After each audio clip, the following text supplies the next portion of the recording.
তিন চলকের বহুপদী বা পলিনোমিয়ালস ইন 3 ভ্যারিয়েবলস।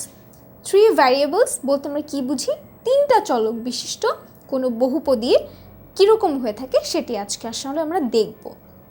ধরো আমার তিনটি চলক হচ্ছে, যে তিনটি চলক থাকবে অর্থাৎ ভ্যারিয়েবল, সেটি যদি হয় আমার এক্স ওয়াই জেড, অর্থাৎ এই তিন চলক বিশিষ্ট যে বীজগাণিতিক রাশি থাকবে সেই বীজগাণিতিক রাশির বহুপদীটার পদটা আমরা বের করব।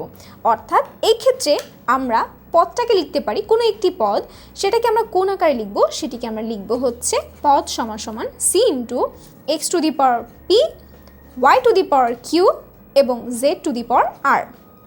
এই ক্ষেত্রে দেখো সি যেটি থাকবে, সি হচ্ছে এই যে ভ্যারিয়েবলগুলো রয়েছে সেগুলোর আসলে পদটির আসলে সহগ। সি হচ্ছে আমার সহগ। এই সি হবে আসলে হচ্ছে কোনো নির্দিষ্ট সংখ্যা বা ধ্রুবক সংখ্যা।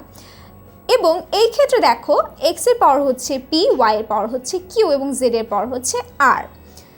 এই যে পি কিউ আর রয়েছে, পি কিউ আর যে ঘাতগুলো অথবা ডিগ্রিগুলো রয়েছে সেগুলো মূলত হবে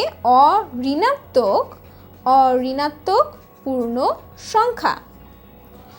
এই ক্ষেত্রে এই যে পদটি থাকবে, বহুপদীর যে পদটি, সেই পদের মাত্রাটি হবে আসলে এই ঘাতগুলোর সমষ্টির সমান। অর্থাৎ আমি কি বলতে পারি?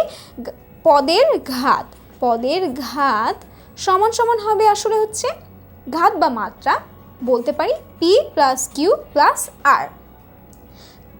আসো এবার আমরা একটি উদাহরণ দিয়ে এই জিনিসটি দেখি। ধরো একটি বীজগাণিতিক রাশি হচ্ছে x cube plus y cube plus z cube minus 3xy z. এটি হচ্ছে আমার একটি বীজগাণিতিক রাশি। এটি আসলে কয় চলক বিশিষ্ট রাশি? এটি হচ্ছে তিন চলক বিশিষ্ট, যেহেতু এক্স ওয়াই জেড এই তিনটি ভ্যারিয়েবল রয়েছে। এবার আসো এর মাত্রা যদি আমরা বের করতে চাই তাহলে আসলে কত হবে? এখানে এক্স এর পাওয়ার হচ্ছে 3, ওয়াই এর পাওয়ার হচ্ছে 3, জেড এর পাওয়ার হচ্ছে 3 এবং এই যে পদটি রয়েছে বহুপদীর এই যে পদ, এই পদের মাত্রা আসলে কত? 1 1 1, অর্থাৎ এক্স এর পাওয়ার, ওয়াই এর পাওয়ার এবং জেড এর পাওয়ারের সমষ্টি আসলে কত হবে? 1 + 1 + 1 = 3।